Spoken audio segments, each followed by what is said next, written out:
All right, all right. Welcome back to another edition of Stats Race Lens. This one's the big one. It's the year-end Breeders' Cup edition of handicapping the races with Stats Race Lens. I'm Dan Tordjman with America's Best Racing, joined by ace handicappers and good friends, of course, Christina Blacker from TVG, and also Scott Coles, the NHC champion. Look, I'll exclude myself from this company, but I'll say you've got the right minds here. You've got the experts who will deliver winners. And year after year on this show in particular, the Breeders' Cup show, we have mentioned some big price horses that if they haven't hit the board, that they've actually won. The ones that I could think of, a personal one was Anador. In the Juvenile a couple of years ago at a big price. There have been so many others through the years. So we're going to get into all 14 races, all 14 Breeders' Cup races. We've got deep dive angles showing you how Stats Race Lens is used. And we're going to hopefully find some prices here. Christina, how are you doing? How excited are you? Dan, I'm doing great. I've had a chance to be out there in the mornings. We have a 7-day long breakfast at the Breeders' Cup show leading up to the Breeders' Cup. So not only have I had the chance to look at all these races on paper, but to make some observations with my own eyes as well. So hopefully all of that will come together and we'll be able to find some winners for you. As you can see, Scott is super focused. He's not letting any light into his room right now. The shades are down. He's ready to roll. Scott, how you feeling? Feeling great. Yeah, I just can't let that sunlight ruin the screen here for everybody. So it'll be blinding. I have a new setup, new house, probably since the last time I did this. So still feeling out the new office, but really excited about the Breeders' Cup. Always such a great opportunity. If you can be more patient than I usually can be and not play every race, there's so much value. If you can just find one or two strong opinions, you can get paid quite a bit.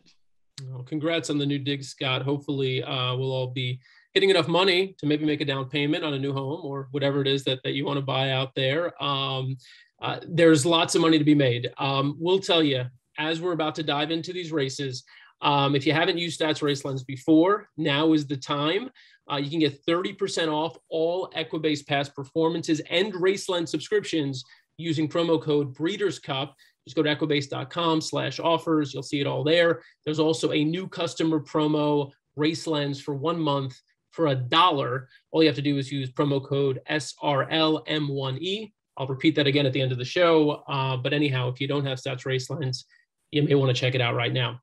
The first of 14 Breeders' Cup races is Friday, race 6 at Del Mar, the Juvenile Turf Sprint. The 8-horse, Averly Jane, is your 5-2 morning line favorite, and deservedly so. You see here we are bringing up Del Mar Friday's card on Stats Race Lens. All you do on the left side there, you hit the horse number and boom, Averly Jane. There she is. She's a perfect 4 for 4. She's won by a combined 22 plus lengths for Wesley Ward. Ward has won this race 2 of the 3 times that it's been run. He also has the 2-horse Coffee Maker and the 6-horse Twilight Gleaming. She's one of 6 horses who've only run overseas.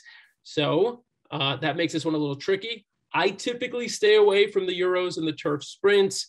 Christina, what do you think here? Is it Averly Jane or you got your eye on someone else?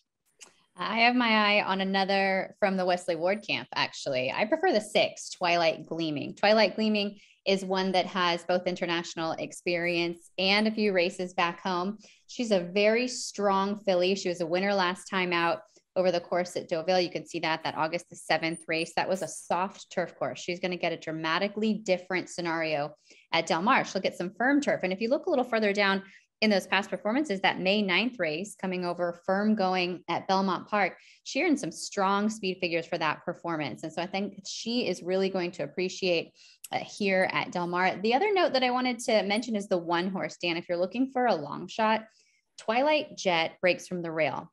Over the summer at Del Mar, for the 5 furlong turf sprints, we found at TVG that nearly half of the winners were coming from post position 1 or 2. It's an overwhelming advantage to be drawn inside at 5 furlongs on the turf course here.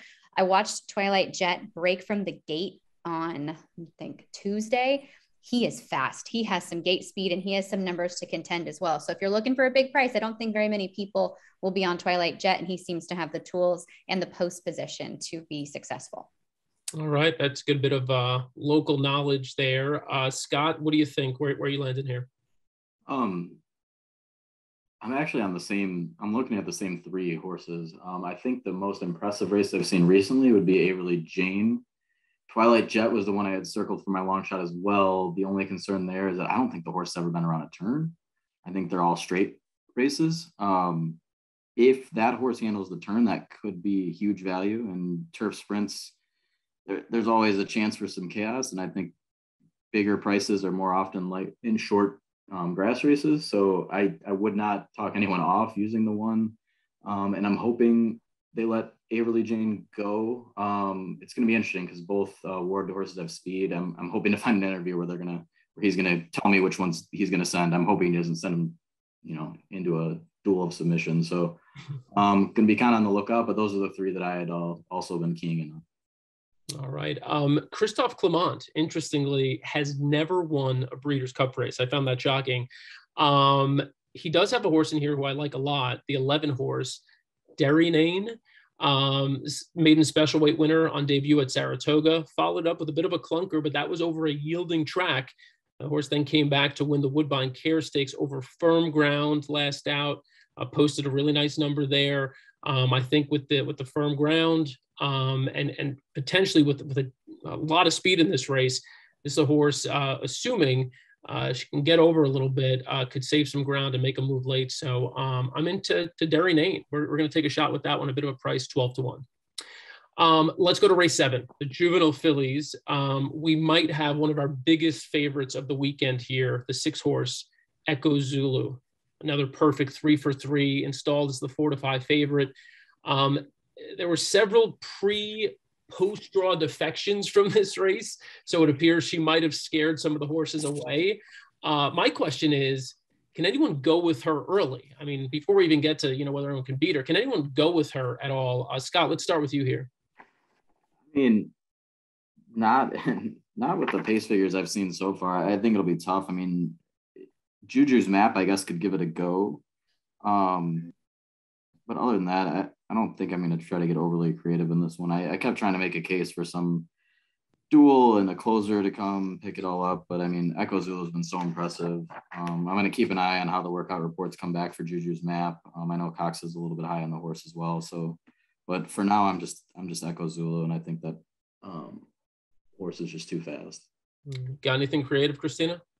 I don't. I would agree with what Scott says. When you have the classiest horse with also the most speed, then they sort of have the rest of the competition over a barrel. Mentioning those defections early in the week, I thought Ain't Easy for Phil D'Amato might have been one that could have looked Echo Zulu in the eye and potentially beaten her. But with her out of the race, I wasn't really able to find another horse. Hidden Connection, the 2, is intriguing. I think the morning line is spot on. She's going to be the second choice in the race. She's a daughter of Connect. She's already proven around 2 turns at the mile and a 16th, which is something that Echo Zulu has not done. She has all the pedigree to go on at 2 turns, but she hasn't actually accomplished that yet. But looking at Hidden Connection in her races, I think she's a bigger type that is actually going to continue to get better as the distances even continue to progress. I don't think she's agile enough to keep up with Echo Zulu early. And I think she just puts this field away in that first quarter of a mile, Dan. One interesting historical tidbit here. This race has typically not been friendly to favorites. The only favorites to win this race in the past decade are My Miss Aurelia and Songbird. So those were a couple of pretty special horses, especially Songbird. And so if you're looking to get, aggressive here and trying to find, something that could potentially stop Echo Zulu if she doesn't break well, or if that curse of the favorites continues, for me, I think Juju's Map would be a logical one, the 5 horse, because, she's one who could potentially take another step forward. We've only seen her a couple of times, and she seems to really be hitting top form. And, her Alcibiades effort, she was just spectacular. And so you don't know what that race was, and if that was the setup to something bigger, or if that was really the ceiling on her. If you want to pair up Echo Zulu with a bomb, for me, the 3 horse Sequest is one who, assuming a bunch of them really start chasing and are out of gas late, Sequest is one who can, I think, make a late move and try to pick up a piece. But pay attention to how the track is playing, especially when we talk about these dirt races. We get into this habit year after year. We're now handicapping a couple of days ahead of time, trying to give you the information, prepare you. Stats Racelens has a lot of great tools to use, and we're going to dive into some of those momentarily. The one thing Stats Racelens can't tell you, unfortunately, is whether there's going to be a speed bias in 2 and 3 days from now. And so keep an eye on how the track is playing, because if it's one of these situations where whatever goes to the front is staying there, it's harder to take a shot on some of these closers. And we'll get into more of that as we dig into, let's say, the sprint, for example, where there was a whole lot of speed signed up on Saturday. And, you know, you're trying to make a case against Jackie's Warrior. Well, at the end of the day, Jackie's Warrior is still the fastest horse. And if he goes to the front and he's the best horse as well, and nobody else is closing, don't try to make a case where you can't make one. So, anyhow, let's go to race 8, the Juvenile Phillies Turf. Christina, I know this is the first race here where you're going to kind of drop some knowledge using some of the search tools that are available on Stats Racelens. Yeah, I love this race. It is going to be complicated. I think your favorite is going to be a good price at post time. These are difficult fillies to separate, but ultimately the horse that I settled on is the 12 in here, Malavath. I had some trouble finding any replays for her, those races over in France. I actually went to Twitter and said, who can help me find some of these replays? And luckily, Twitter Nation obliged and was able to post a few of those for me. And so you can jump onto my Twitter feed if you would like to see it as well. She reminds me, and this is really lofty praise, but she reminds me of Goldakova, the way that she runs this filly. She's small, she's lightly framed, she's really handy. I've seen her with my own eyes out on the racetrack. I've been on the pony in the mornings the last few days. I just think she's going to love California. And the other thing that really sold me on her is that she's a daughter of Maymus. And so this is where I picked up the Stats Racelens information, just filtering some info on this sire, because I've kept an eye on him for a while. He stands at Tally-Ho Stud in Ireland.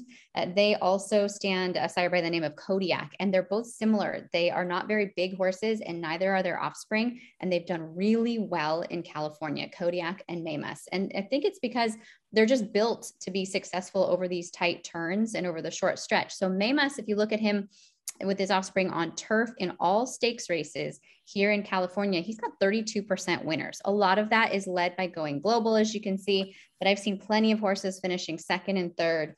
And I think this is a filly that just fits the bill. She is going to love Southern California. I don't like her post. She's drawn outside. I think that's going to be kind of tough for her, but I'm hoping Ryan Moore can carve out a good trip.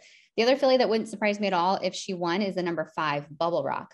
So Bubble Rock is a daughter of More Than Ready. He's one that can get you a turf sprinter. He can get you a turf router. And I think with the 3 sprints that she has on her past performances that you can see, she's going to set up well for the route. She's also trained by Brad Cox, and he is very successful in a lot of things. It almost feels like cheating when you start pulling angles on Brad Cox because he's high percentage pretty much at everything. But first time going long on the turf course. So sprint to route on the grass from Brad Cox's barn will get you a strong percentage as well. 27% winners. It's a pretty good stat. It's 112 starters, 30 wins, 65 of them in the money. So a 58% win rate. And I think she's the fastest horse in the field. I think she has every opportunity to jump out there on the lead and take this group gate to wire. I don't think you're going to get 8-1. I think that a lot of people can see that from the pace.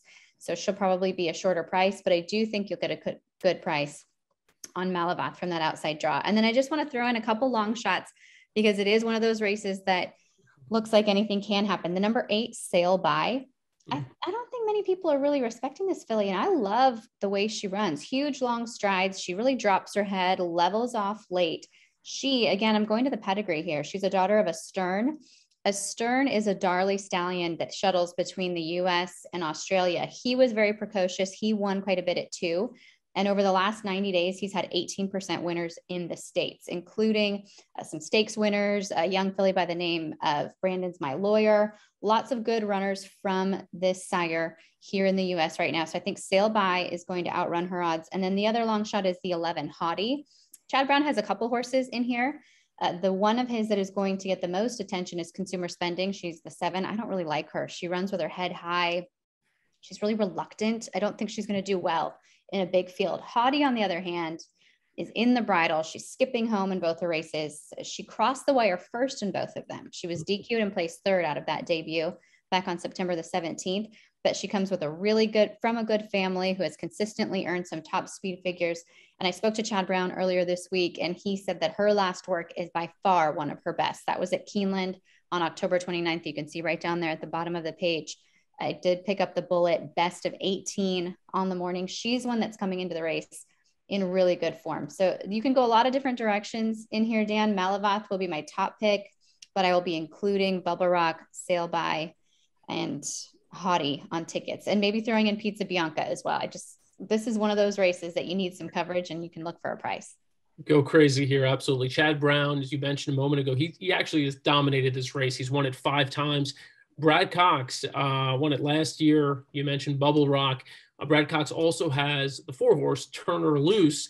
And Turner Loose has won 2 or 3 races, twice on the front end. But I agree with you, Christina. I think Bubble Rock will actually be the one who, they're not going to get into a pace duel there, the 4 and 5 horse, both of them from the Cox barn. I think they're going to let Bubble Rock go, stretching out from 6 furlongs here, has shown good speed. And I think she might steal it because, honestly, I don't think any of the other speed here is good or is as fast enough as she is. And so I think Bubble Rock is extremely dangerous, the 5 horse. Scott, what do you think?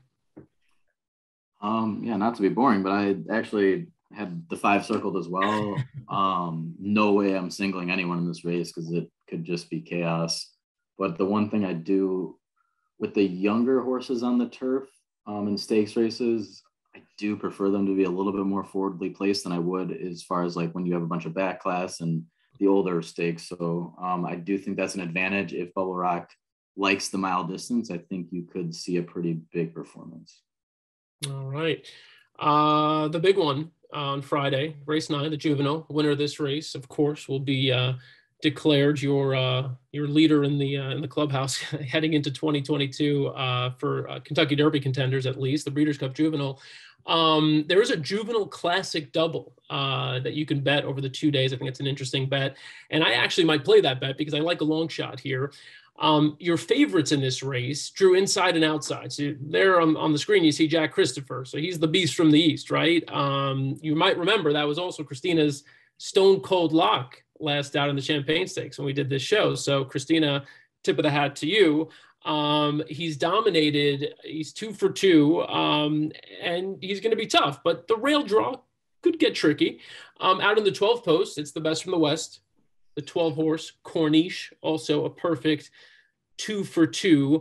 And as I mentioned, I like a horse to upset both of them. But first, I did want to drop some more of those pedigree searches that you could do with Stats Race Lens on Corniche specifically, and do a little sire research here. Over the past 5 years, I wanted to take a look, and I compared this to the rest of the field, and it's clearly the best number of any sire who's involved in this race. Past 5 years on the dirt, I specified mile and 16th races, specifically the distance they're going here, looking at 2-year-olds only in stakes races. And you see the numbers there for Quality Road. They're spectacular. In 18 starts, 5 wins, 8 horses in the money, positive ROI. And if you look at that list there on the left side, even though it's a bit small, you can see that some of those winners include Bellafina, Abel Tasman, and Caledonia Road, who was a winner on Breeders' Cup Day a couple of years back. So I think there's a lot of history there and a lot in the pedigree to give you confidence if you like Corniche. Now, it seems pretty clear that Jack Christopher is going to go from the rail. And I think either Corniche or the 4-horse Pinehurst, another Bob Baffert horse, is going to press. And the other one, either Corniche or Pinehurst, whichever one doesn't go, will probably be sitting just off of them. So I think the pace will be honest. And I think if, as I mentioned a moment ago, if the track is playing fair, so pay very close attention to whether horses are coming from off the pace, the horse that I like the most is the 3-horse Oviatt Class. This is a horse who I think has taken a noticeable step forward in his last 2 starts. Broke his maiden at Del Mar on August 27th, earned that career best Equibase speed figure of 91 that you see there on the green line. Came back and ran what I thought was a sneaky good race last out in the American Faro Stakes. That's the one that Corniche won. Let's show the replay of that race. Another great thing you can do on the left side there. All you got to do is click that little video. And here we go. Got the replay, and we could pick it up probably midway down the backstretch. Oviatt Class is the 4 horse. So that's that little yellow chiclet you see on the right side there, almost off the screen. That's Oviatt Class. And what I want to point out here is that as they're running along here, and you can't see it because it's too small on the screen, but on the top right there, it's showing you the splits. Corniche went 47-1 and 111-4. So if you're not familiar for whatever reason, if you don't follow, you're not a big pace handicapper, you don't look at splits. At this level of racing, those kinds of splits are really, really slow, really slow. And Corniche took some token pressure, but more or less had daylight most of the way around. And you could see the horses behind him pumping, and now trying to get a little closer. That 7 horse on the outside is Papa Cap, who, ran a very respectable race here, is going to ultimately finish second. But look at the back there. You see Oviatt Class making that move, that yellow little box there, like starting to move, and it's moving and moving and moving, and the horse is getting closer and closer and closer. Now you can make the argument he was just passing tired horses who were chasing Corniche. But I like this move visually, and I think that the horse made just enough of a move there. And if this stays up a little longer, you could actually see, I know people hate the gallop out sometimes. That horse galloping out in front of them, that's Oviatt Class. So I know people are like, the gallop out's nonsense, whatever. Okay, whatever. Doesn't hurt to see your horse going by the other horses who seem kind of gassed after the wire. So I'll take the gallop out if you give it to me. Let's go back now and look at another tool on Stats Race Lens. On the True Odds page, there is a race projector.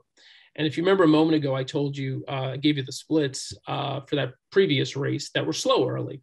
Here on the bottom right there, there's a note that says, looks like there will be some quick early fractions. The early trailers may get a shot to make up ground coming down the stretch. That's not what the case was for Oviatt Class last out, and he still made up a ton of ground. Now, if you're telling me that there are going to be 3 or 4 horses vying for the early lead, I think that only plays into Oviatt Class's strengths. I think he's improving at the right time. And I'll just point out one last note. Kent DeSormo rides this horse for Keith DeSormo, his brother. They teamed up to win the Breeders' Cup Juvenile this very race back in 2014 with Texas Red at odds of 14-1. The stars have aligned. Oviatt Class is winning the Breeders' Cup Juvenile. Christina, tell me why I'm wrong. Actually, I was going to say, if you go back, and I remember because I was working that day, October 1st, the day they ran the American Pharoah, nobody closed all day. If you want to pull all those charts, you're going to like Oviatt Class even more. He was probably the singular horse on the program that rallied from off the pace to get a piece of it. So I can definitely buy into that argument for sure for him. And you got to love the price. I was pretty boring. I'm going to stick with Jack Christopher. I think he's just so impressive. When you look at those speed figures, the 103 speed figure, the class rating that we see on the past performance is highlighted in green there for you, letting you know just how good this horse is. If you are a fan of any other speed figures, he is one of the fastest 2-year-olds we've seen in about 4 or 5 years. So I'm disappointed that he drew the rail because I think he's an intelligent horse and he would rate if they wanted him to, but he's fast enough. He's a little bit committed from that spot, and I think he can go on with it. Chad Brown won the Breeders' Cup Juvenile with Good Magic when it was here back in 2017, and on that occasion, Good Magic ran a new top performance. I think you might see the same thing from Jack Christopher. There are some other long shots, though, that I thought had a little bit of a look. The 4 Papa Cap, he's had so much trouble in his last 2 starts. He was really wide in the American Pharoah, so for anybody that's going to look at Corniche, I think you have to give him a chance as well. He was boxed in and buried behind horses in the Del Mar Futurity 2-back. He's much better than those last 2 races have shown. And of the Baffords, I actually prefer Barossa the best. He's the 8 horse. He is the biggest price of the Baffert runners. He's the least accomplished, so you could understand why. He just broke his maiden last time out, but he battled clear throughout, and he's a son of Into Mischief that I think could sort of be any kind. But overall, on top, it's the favorite for me. I like that little sneaky play there, Bruce. I'm with you on that as well. Underneath, Scott, what do you think? You're picking one of the top 2 that we talked about, or you're also looking elsewhere? I just think Jack Christopher is by far the best horse in the race, so it's just gonna be awfully tough. I mean, the horse doesn't need the lead. might have to go to the lead and then see if a bad favorite horse guns it. But then I feel like the horse is good enough to just kind of back off and just kind of sit just off, even from the rail. I mean, you could just bounce outside a little. Jose Ortiz is a plenty enough rider. The figures just stand out to me, and the races stand out to me where you guys made some great cases for some backups and maybe as B's and C's or to spice up like the horizontals, but it's most of my play is just going to go through Jack Christopher. I'm probably not going to get too creative in this race. All right. Well, you said a couple of times, not to be boring, and you gave us, once a horse that we were on, and now you give us the heavy favorite, but I know I can count on you for a long shot in the next race. The Juvenile Turf is the 10th race on Friday. I'm glad you took this race because I was absolutely lost when I handicapped this race. Scott, drop some knowledge here. There's no saying I'm not still lost, but we're gonna give it a go. It's a race you can go a number of different ways, but it's the type of race where, if you're right or if you can get skinny, you're going to get paid because, these juvenile turf races, there can be chaos, and you have a lot of unknowns. You have a lot of lightly raced horses.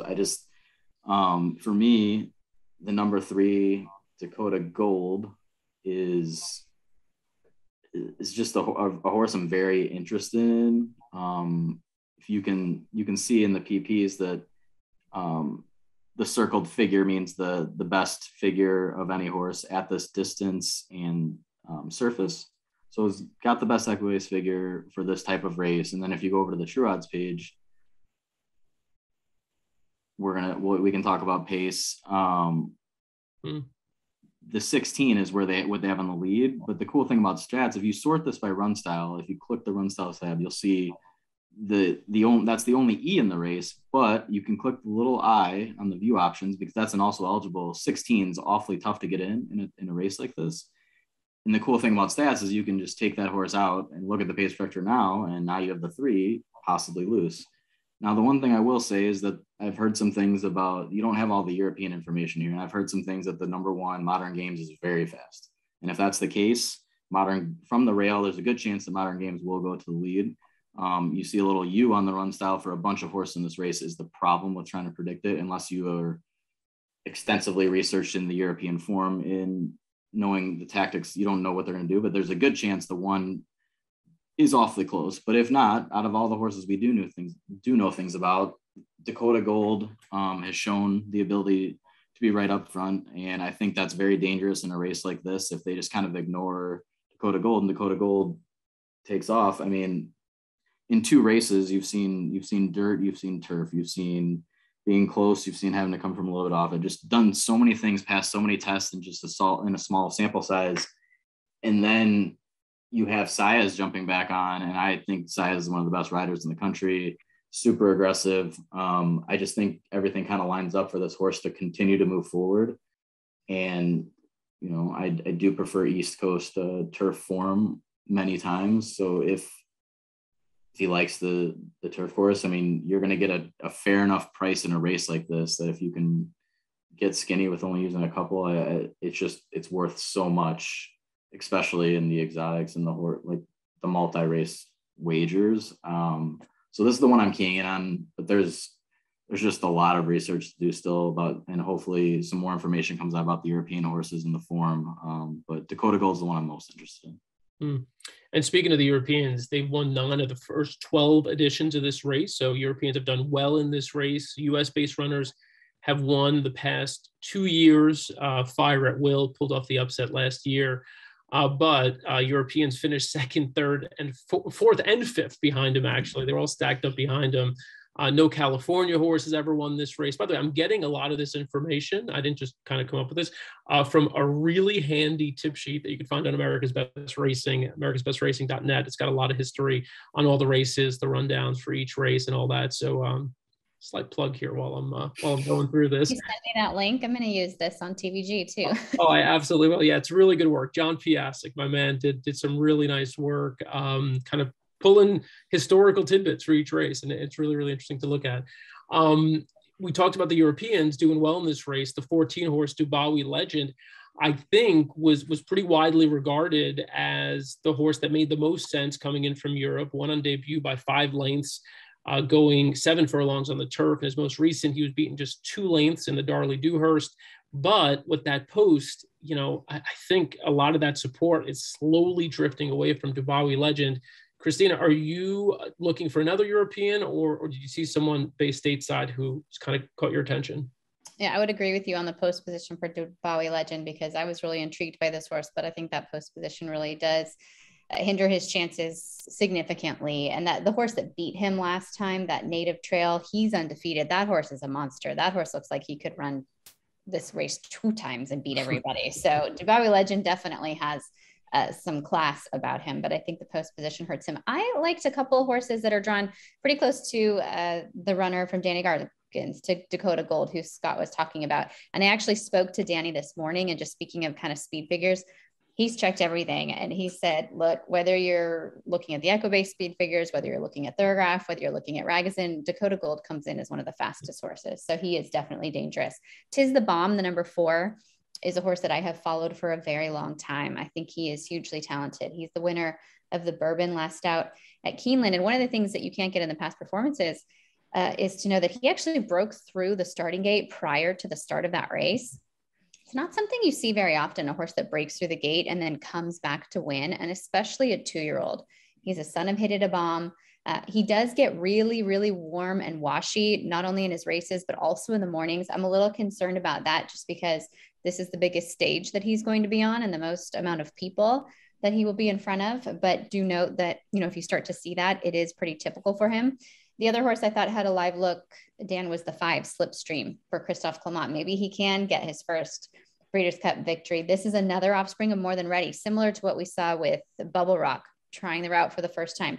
Here's a really tactical horse. He's a very versatile horse, and he's winning with such ease that I think the added distance will really suit him well. And it looks to me like Joel Rosario might have had some choices in here, and he ends up with Slipstream. So I think that goes a long way, knowing how particular his agent Ron Anderson can be. If he's chosen Slipstream, they have a real faith in this horse.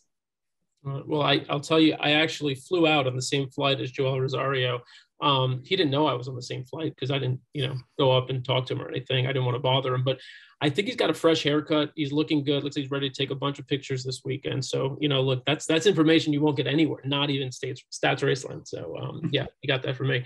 I like the horse just to the inside of Dakota Gold, Albar. We did a bunch of coverage this year of Woodbine and the races out there. This horse looks spectacular in the summer stakes. Really was never really asked. Frankie Dettori came in and cleaned up that weekend. So it's kind of a little hybrid European horse who's also raced in North America, having won the summer stakes. Charlie Appleby, I think, will dig more into what he's been able to do as we move into Saturday's card as well. But I mean, just unbelievable numbers with horses that he sent over here in the past couple of years. He not only has Alvar, he has the horse to the inside, Modern Games, who's going to take a ton of action coming off of a Group 3 win. But for me, Alvar, I think, might be a slightly better price. And what I saw from him at Woodbine last month was just spectacular. So I'll take a shot there. 6-1. I think he'll get every bit of that. Let's move to Saturday, because we've got 9 more Breeders' Cup races.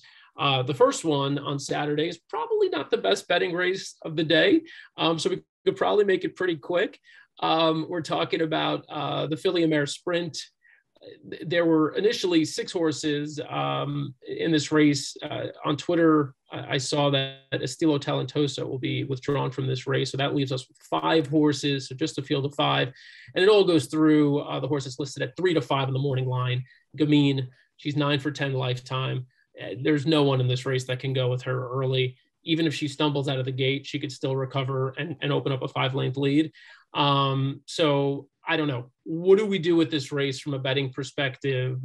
Scott, what do you think? I mean, do you sit out? It's just a free square if you're playing the multis. How do you look at this? Yeah, I don't think I'll be touching it from just betting just the race kind of play, but I'll just single Gamine in some of the multis and just try to, obviously it's no value and a lot of people are going to be doing that. I mean, I'm not going to blame anybody for thinking that Bella Sophia is going to take another step forward, but I mean, Gamine's figures have been light lately, but they've been riding Gamine like the 1 to 9 shot that she is in every race. And I don't think she's had to try since this race last year. And when she did, it was really impressive. Had an awkward start and still ran off the page. I mean, it was unbelievable. I love this horse. Obviously it's Del Mar. Never running at Del Mar. Sometimes that messes with people, but if the track doesn't mess with Gamine, I just don't see how Gamine gets beat unless she beats herself. She's unbelievable, and I love that horse. So I'm not doing anything else. All right. Christina, 3-year-old fillies have won this race the last 3 years, including Gamine last year. Bella Sophia, Scott mentioned, is kind of the upstart here, the lone 3-year-old filly in this year's race. Do you give her any shot? Yeah, I think one thing I found interesting was on the True Odds page, if we want to go there. True Odds will give you quite a lot of information, but one of the things is how they project the win probability. It's a little closer to them percentage-wise than I thought it would be. It's still heavily favored in terms of Gamine, but Bella Sophia is not that far off. And if you want to filter it for late pace as well, Bella Sophia finishes her races slightly faster than Gamine. I'm not picking against her. I think she's as good. She's going to win this race. And I think, to Scott's point, she hasn't tried since the race last year. And I think the race last year was a lot tougher field than what she faces this year. I mean, nobody else in here is as fast as Serengeti Empress, and she was able to put her away. So Gamine will be my top pick, but I do think that Bella Sophia has a little bit more of a chance than some people are giving her. Well, if you're like me and you know that a couple of days out, you're saying, I'm not touching that race, but then when it's a couple minutes to post, you're going to just fire a bet anyway. I'm going to probably do why not just cold exacta, Gamine to Proud Emma, just straight exacta, Proud Emma, the one down on the rail. She's done her best running at Del Mar. Pace dynamics were kind of against her last out in a small field. They may not be any better here, but if there is anyone who does, if they're all out chasing Gamine, I think Proud Emma is the horse logically who can make a late move. Again, watch how the track is playing. Peter Miller, last time Breeders' Cup was at Del Mar, had a field day or a field weekend. I think we'll probably see Peter Miller in the winner's circle once or twice this weekend as well. So cold exacta, Gamine, Proud Emma for me, if I'm messing around, which, let's be honest, I probably will. So let's go to race 5. It's the Turf Sprint. Americans had won every edition of this race until last year when Glass Slippers pulled off the upset at 10-1. Wesley Ward, surprise, surprise, in a Turf Sprint. He's got 3 horses here. He's got Golden Pal, the 3-horse, who will probably go off as the favorite. He's got the 5 Arrest Me Red and the 9 Kamari. Christina, this is a tough race, I think. Are you trying to beat Ward? You got your eye on anyone else? Well, of the 2 Wards, I actually prefer the 9 Kamari. I've been watching her train over the last couple of days. She couldn't look any better right now. And her last 2 races, they've come on the main track. One of them, as you can see, 2 starts back, was over a sloppy surface in the Spring Fever there at Oaklawn. Then the Grade 1 Madison victory last out at Keeneland. But I'm hoping that it's not just the main track, that it's a little bit more development and age, and that she's getting better right now and she gets back on to the turf course, which she can be successful. So of the 2 Wesley Wards, Kamari would be the horse that I'm most interested in. But I'm going to go back to Glass Slippers to defend her title. And it's mostly to the point of she's drawn inside. I mean, Kevin Ryan was the biggest winner at the post position draw of any trainer. He has these 2 horses and they're drawn post 1 and 2 in the race. If you hit the True Odds page as well, Glass Slippers does have the best late pace figure in this field if you sort it to late pace. So I think the fact that she's drawn at the rail, she comes in good form, she finishes her races so quickly, she's really taken well to California. She hasn't turned a hair. She's very classy. I think she could come back and do it again. I did not have her at all last year. I was never looking in this direction, but I am going to support her here again in 2021. All right, Scott, where are you at? I'll probably spread, but I like Golden Pal a lot, but it just depends on, I need more information on the Euros and like how the running styles. The interesting part about Glass Slippers is that the last 2 races, she's been beat by a Case of You, who's the 6, but a Case of You has never run on where I think Glass Slippers might move up on firmer ground. I'm not sure that's the case for a Case of You because she's never had to do it. So that's confusing to me. Got some more sorting to do on that. But A Case of You has seemed to seemingly beat her pretty squarely twice in a row overseas. And then if you're looking for something crazy, you get Flavian Pratt on a 30-1 shot and Charmaine's Mia. And because I think she's going to get a loss in the betting, I think that's just going to be kind of nuts. Continuing to cut back. But I mean, if they find out sprinting is ultimately what this horse wants to do, and she gets brave or is up there, I mean, you never know. I mean, I think at least a piece.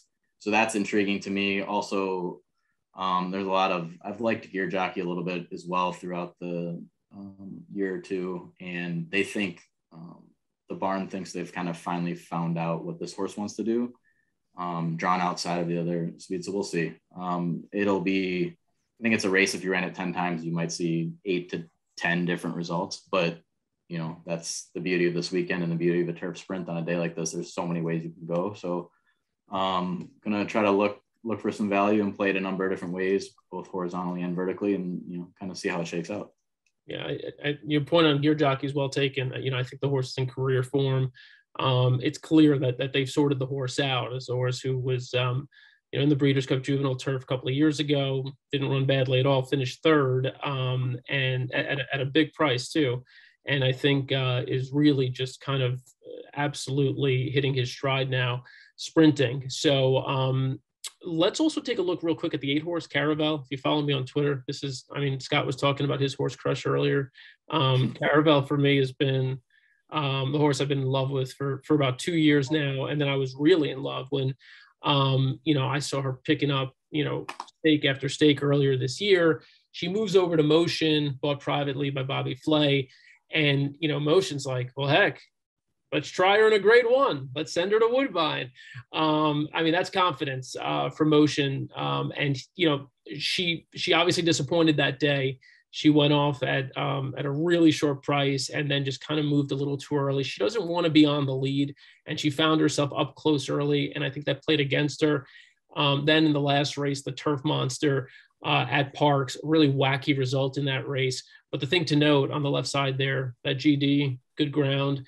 You go through her career, anytime you see anything other than firm, she doesn't run a good race. She does not want soft ground. She did not look happy that day. She's going to get firm ground. 5 furlongs is her preferred distance. She's run all of her best races going 5 furlongs. She ran a great race. If you look 3 back, highlighted in green there, the Caress Stakes, that 103 Equibase speed figure, career best, over firm ground.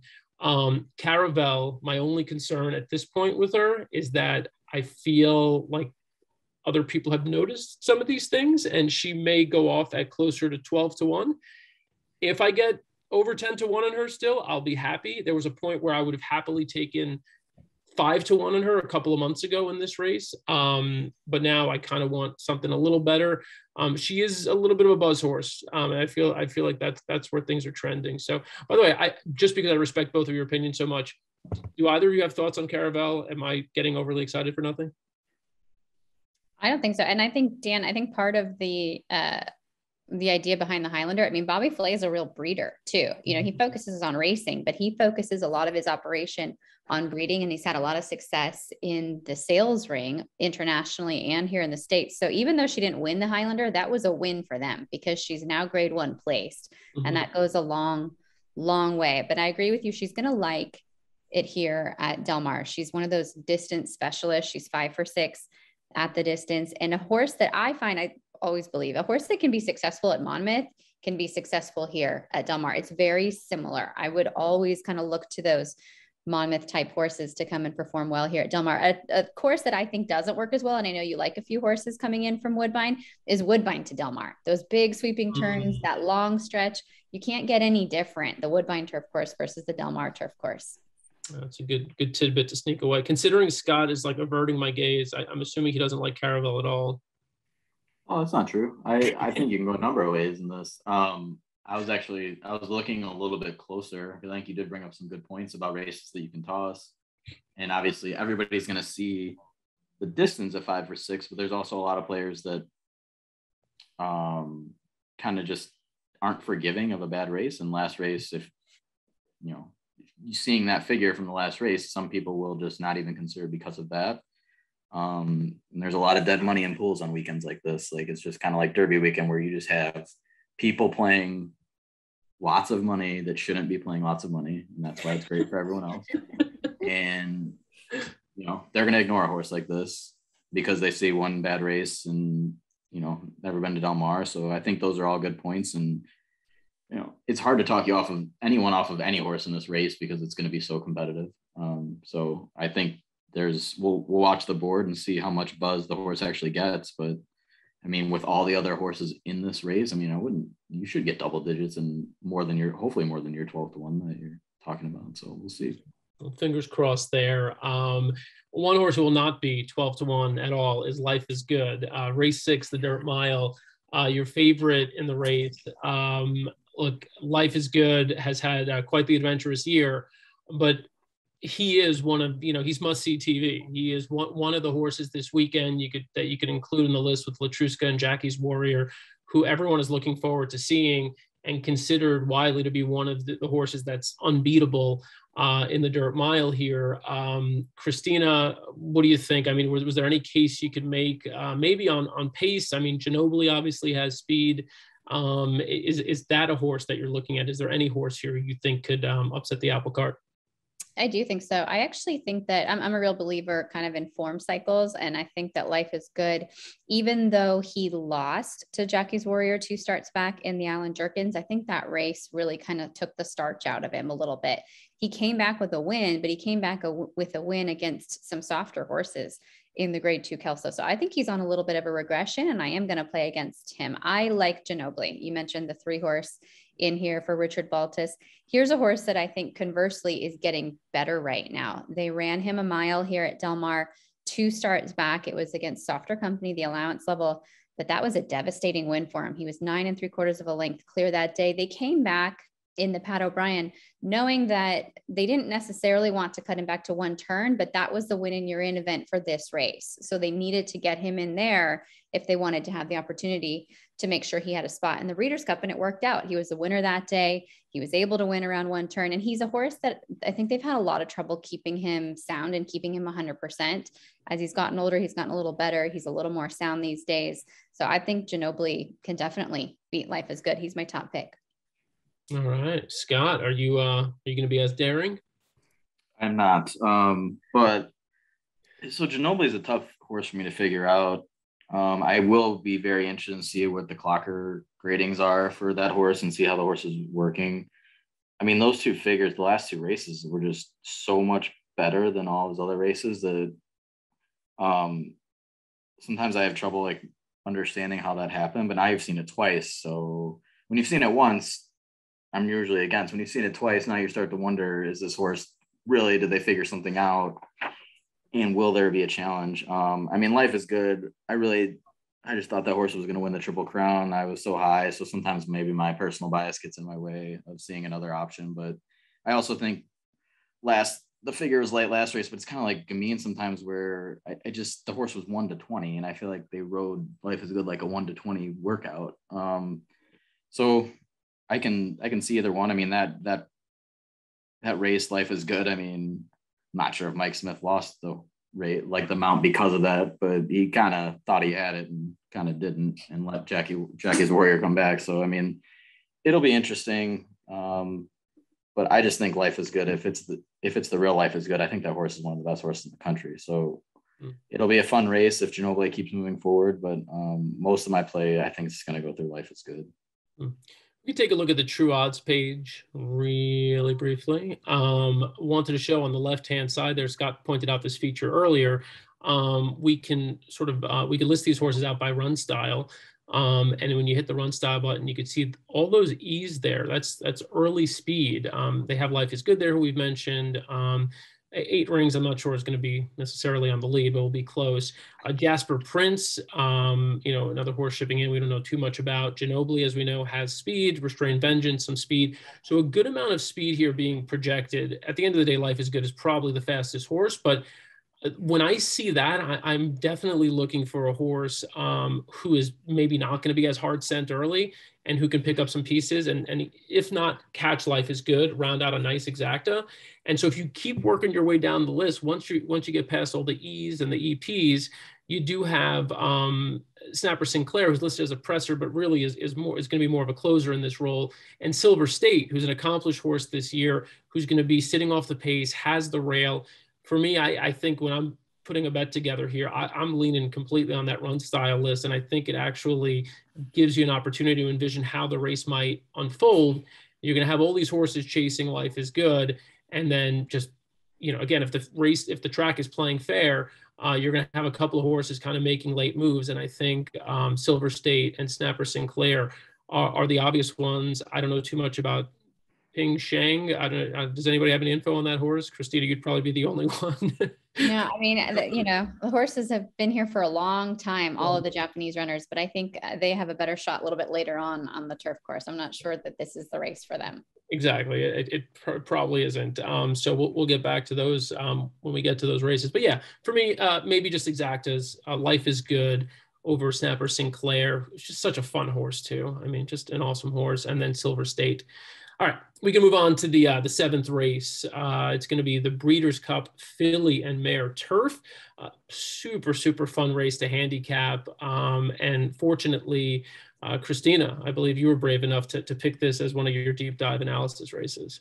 Yeah, I took this one, and actually the filly on your screen is who I end up with on top, the one horse Going to Vegas. Let's take a look at the replay actually of her last race. So that was the Rodeo Drive at Santa Anita up on October the 2nd. Bear in mind, and let's remember, she was a $40,000 claim. Let's actually go all the way to the stretch because there's a lot of ground to cover here in this mile and a quarter, and she is on the lead clear throughout. So you're not really missing anything if we just kind of fast forward and skip through this replay. What I love about her is just how much heart this filly has. She has so much heart and class. And as they turn for home, she is going to be on the lead. But it looks like her stablemate, Luck, who's outside there in that gold cap, comes at her with a full head of steam, and it looks like she's going to go on by. Luck is out of a mare that is a half sister to Goldakova. This is one of the best French pedigrees that you can find. But watch Going to Vegas on the lead. And both of them, to be fair, are so tenacious in here. She pins her ears flat against her head, reaches with every stride, and never lets her go by. I mean, this is a racehorse right here. I don't think the distance is going to be any trouble for her. A lot of people have questioned that. And this is where Stats Race Lens became really helpful for me. And it's actually a stat that I looked up prior to the Rodeo Drive. It's with regard to her sire, Golden Sense. Golden Sense was from the first crop of Into Mischief. Golden Sense ran in the Kentucky Derby. Golden Sense was a Breeders' Cup Dirt Mile winner back-to-back, but he himself kind of wanted to get, maybe the mile was really his maximum. So I filtered the last 5 years with offspring Golden Sense from 9 furlongs to 12 furlongs. And remember, we're going a mile and 3/8 here. So we're going 11. And I was blown away by how high this percentage was. I didn't expect it at all. 32% win rate for the offspring of Golden Sense. And I think it's a fair enough sample as well. 18 for 56. You get a lot of value. Look at the ROI plus 173. Good median win payout as well, $9.50. Let's head back to the past performances. On top of all of that, she draws the rail. I mean, the shortest way around there at a mile and 3/8 is just hug the rail. That's exactly where she wants to be. She wants to be on the front end. She jumps from the gate well.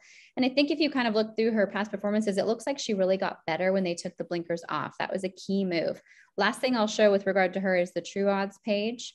And again, filter for that late pace figure. It's one of my favorite figures that Stats offers.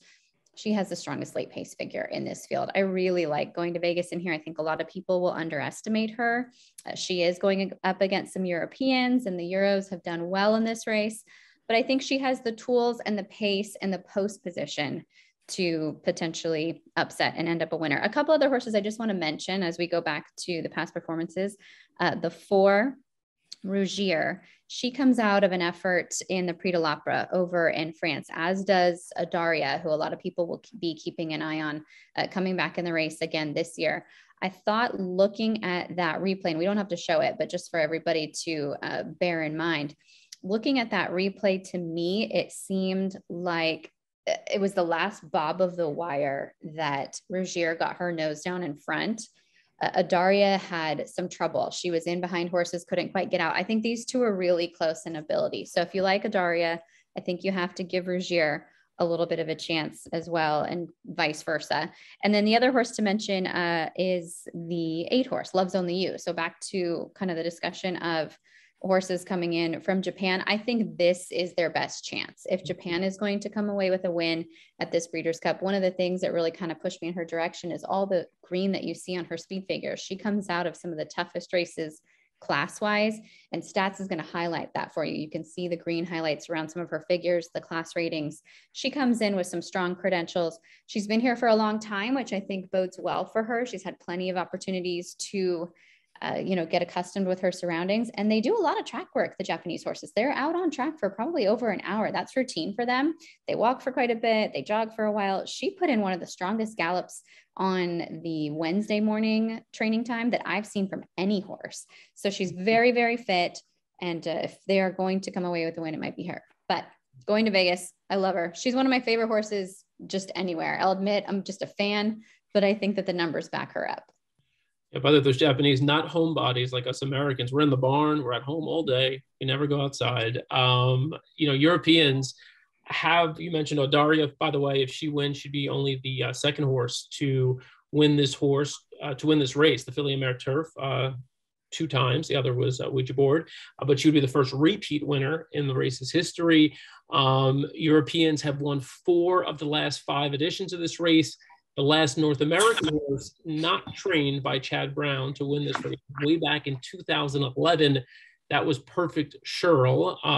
So, Scott, I've set you up to tell me you like a European in this race. Yeah, this race is really difficult. I like Warlike Goddess because I think that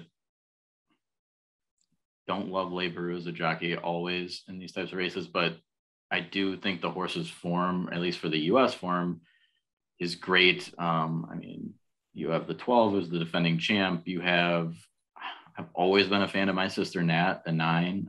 If the problem is that it's very tough to predict the pace in this race because you have so many unknowns and My Sister Nat just kind of needs some pace, but did win against Lesser, closing into a fairly slow pace last time, so it's not impossible. And then going to Vegas because of the draw, as Christina pointed out, I won't repeat, but I think that horse is a big chance. Rispoli and Pratt, know everything there is to know about these turf courses, and they have an advantage in that respect. And I think, he's a really good rider. I think I have a lot more work to do as far as scouring for replays and interviews on these European horses. But I'm spreading, so it's tough for me to give you just one, but 7, 12, 1, 9, it's kind of how I have it right now, with work left to do. Mm-hmm. Yeah. And going back to the horse on your screen there, going to Vegas, Christina's search there, the Golden Sense data was really impressive. That's kind of eye-opening. That kind Surprising, isn't it? Yeah. I was shocked when I found that before the Rodeo Drive, so I had to go back to it again. And go ahead, Scott. Oh, I said I'll be saving that one because that's just the beauty of stats, is once you find something like that, it'll light up for you in the future. So I think Christina gave everyone a big hint here. Absolutely. All right, let's move on to the 8th race on Saturday. We're getting close to the really big ones. They're all big ones, but we're getting closer to the big ones. This one is fun. We talked about must-see TV earlier with Life is Good. The 2 horse, I think, is just as much a feature attraction as any horse that we're going to see all weekend. It's Jackie's Warrior. He's been absolutely spectacular. His only loss was in the Woody Stevens when he just broke poorly and had to be rushed up, and still only lost by a neck to Drain the Clock, who ran the race of his life that day. I think here the discussion to be had really and truly all revolves around pace, because we know Jackie's Warrior is the fastest horse in this race and could go as fast as he wants and just blow them off their feet. But there's a horse to his inside in Following C, who's pretty darn fast himself. And then there are a couple of horses to his outside, including Matera Sky, who's a horse who, you know, has done a lot of running overseas and in Saudi Arabia and in Maidan and just all over the place. And he's known as just being an absolute speed demon. And so is there any scenario in which they soften him up enough to maybe open things up late for one of the sort of late arriving closers?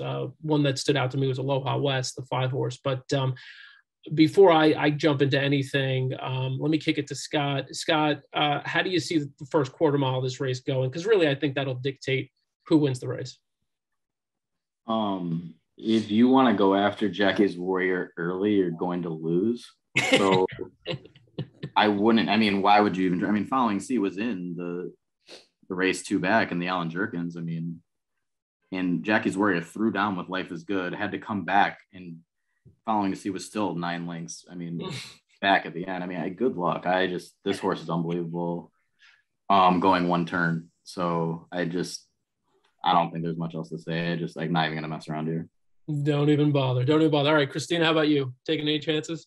No, I'm not taking any chances. I think Jackie's Warrior is that good. And one of the things that I kind of noticed coming into this week as we were preparing for the breakfast at the Breeders' Cup show was to look back at the work pattern for Gun Runner for Steve Asmussen, who won the Classic here at Del Mar. And the reason I say that is because Steve did the same thing. He had shipped his horses out here really early to California, spent about a month up at Santa Anita, got several works in there, then came down to Del Mar, put in a final work here.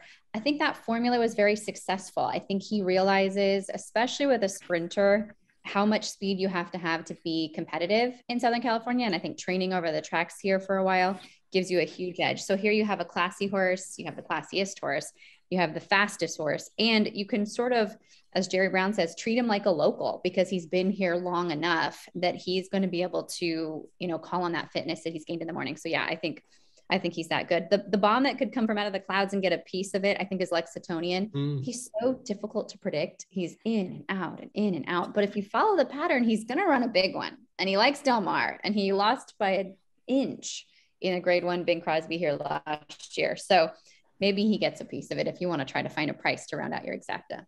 Yeah, no, I love that. Lexitonian is one that I have my eye on. Again, the scenario we talked about with where you have runaway speed like Gamine earlier in the Philly Amer sprint, looking for, you know, some of those other real quality horses who might just get leg weary, chasing down the horse who's most likely to be on the pace. Is there a horse sitting a couple of lengths off it who can pick up a piece to fill out your trifecta, to fill out a straight exacta, whatever it is? And I think Lexitonian makes a lot of sense. The other horse that's interesting here, you know, doesn't get a whole lot of respect is Special Reserve, the 8-horse, 2 back, ran a 1:15 Equibase speed figure, going 6 furlongs at Saratoga and the Vanderbilt. You know, Jackie's Warrior top number is a 1:19.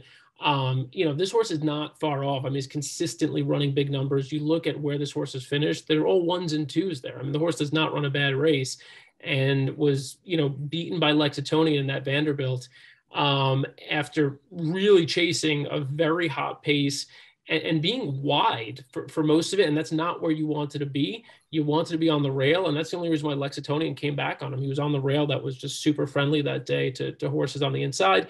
And Special Reserve, I thought, ran a monster race that day, came back and, you know, ran a really nice race last out in the Phoenix. You know, the margin of victory makes it seem like, you know, he wasn't in control, but he really, I thought he ran a spectacular race that day. Aloha West, the horse I mentioned earlier, the 5-horse.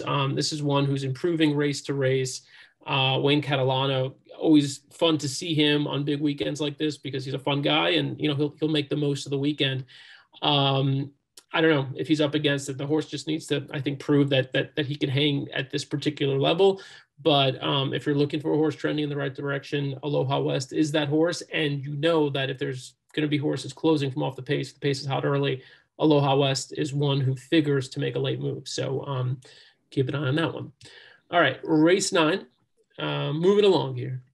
Race 9 is the Breeders' Cup Mile. And this is another fun betting race. This was one that Scott and I had a little miscommunication on ahead of time. He thought my feature race, the one that I wanted to dive into, was the dirt mile. It happened to be this one, but it's cool. We landed on different horses, and I think we've got a couple of interesting things to show you. Scott, I will yield to you. Set this race up and tell me who you landed on after sorting through all the features on Stats Race Lens. So one of the things you can use stats for is shippers. And so one of the things I tried to do is first time in North America. So if you kind of look at some of the shippers, like if you just pull it from one of the overseas horses and kind of look at that and then sort it by 5 years, you'll see that not like a huge sample size, but I mean, the success score is very low. The win percentage is fairly low for how many, good ones they've sent over. Because usually when they send someone over, it's pretty good horses. So it's not a great win rate for them. So that it gives me hope that, Team America is going to be able to hang tough in this race. And there's a lot of good horses that we can kind of key in on. So by taking out some of those, you now have your 3 California horses who have been 1, 2, 3 in that exact order in their same in the races back to back. I think one thing that's interesting is showing the replay of the last race on October 20th, and you can kind of just pick it up somewhere on the turn, because I do want to show where Hit the Road kind of runs into a little bit of sneaky trouble on the rail. Christina probably knows better than anyone, but I think that was more significant. I think that was more significant. I think it was more significant than people are realizing, and we'll see how much it comes out. But I mean, it's tough to get in trouble in a 5-horse field, but it happened. So you'd kind of have to back up a little bit before the turn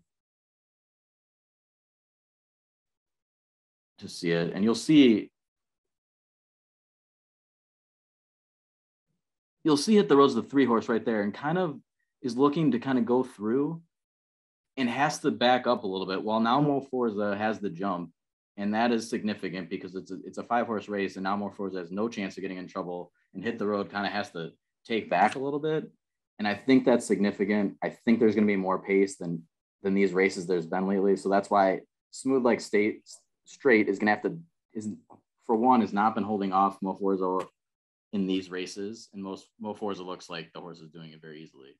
I think this would have been closer than people think if Hit the Road would have been able to get out. And Hit the Road is going to go off at probably an absurd price. I mean, I don't know what you think, Christina, it being your husband's horse, but I've been a fan of this horse for so long. There's going to be a hot pace with you add Blowout to Smooth Like Straight. I mean, there's going to be, and Got Stormy and a few others that want to be up there early. There is going to be serious pace to run at that Hit the Road hasn't had a chance at in a while. Mo Forza to me is the horse to beat, just because I think effortlessly winning some of these races, but I think there's some sneaky trouble, and Hit the Road is going to be my value play, because I just think the price could get ridiculous because there's so many ways you can go in this race. The Space Blues has a ton of hype coming overseas, going to probably be the favorite. So you have Mo Forza, who has done nothing wrong in California, and then you have Hit the Road at the Valley. So I'm just very, very interested in playing those 2 horses. And, maybe I'm going to get blown off the board by some of these European horses, but I just think between that stat, between the pace, and between the sneaky trouble that Hit the Road had and the price that you might get, I'm very excited to bet both of those horses. Christina, you're smiling. I know you like what you just heard. I mean, what do you think? Yeah, no, I love it. I love to hear it. And yeah, all of the real trouble that he's had in the last couple starts. It's been kind of hard with Hit the Road those last few races. He's run into quite a bit of trouble. I'll say, I think just a couple points on some of the others, because you know who I'm rooting for. I think Space Blues is going to get a lot of attention, and he's going to be the favorite. I don't think he really stands out over this field, though. Talking about a lot of them, I think he's a little bit more on par in terms of evenly matched with some of these top horses than he's going to be bet. I think he's really going to be over bet. Charlie Appleby did say he thinks it's his best chance of the weekend. And I think that's even going to cause the bettors to kind of hammer him down even more. And with Mo Forza, I think he's a horse that has been really helped by the shorter fields here as of late. He needs a while to get rolling and kind of get that big stride underneath him. With a full field on a tight turf course, he might not get that clear sailing that you saw in the backtrack that Scott just showed us. I think he's so talented, and he's obviously had his soundness issues over the years, but he's just a really talented horse. But I don't think that the full field is going to complement him.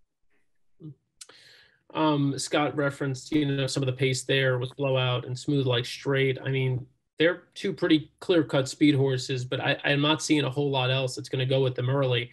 But if they do set a really honest pace, I think it could set up for a couple of horses just off them, although I'm not anticipating any deep closers here. So with all that said, I ended up on Ivar.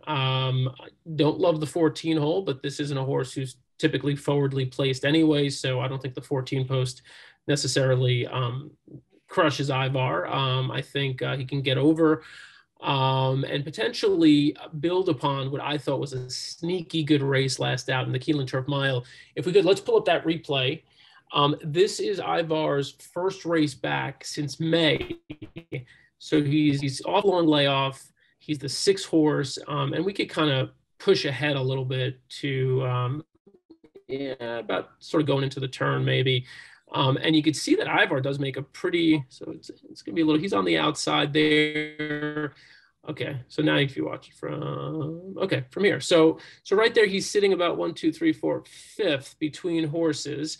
The horse who is inside, his stablemate, In Love, the 3 horse, is actually going to win the race.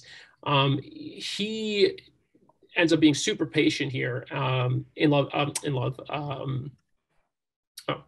What's his name? Is it In Love? Yeah. No. Yeah. In Love. Three in this race. Then he pops out, and you could see there's a little bit of bumping here. Ivar does take a little bit of a shot here, kind of slows down his momentum. He keeps chugging along, sort of one-paced, but it doesn't really let anybody else buy him at that point. And so, I think this is not a bad race. It's an even race, but not a bad race back off a long layoff. And I think In Love was a bit more, I think ready to win in this spot, given the fact that he'd had a race a month prior, was coming into it better. And so I give the edge to Ivar in terms of taking that next step forward in the next race. The other thing that stood out to me with Ivar is that I mentioned that was his first race back off a long layoff. Take a look at what he's done second off the layoff. He's run some of his absolute best races second off the layoff. You could see the yellows and greens there. Those are career best performances, and they kind of line up with second off the layoff races for him. Just going back here, let's see. Where is it? The last June, he posted a then career best 112 Equibase speed figure.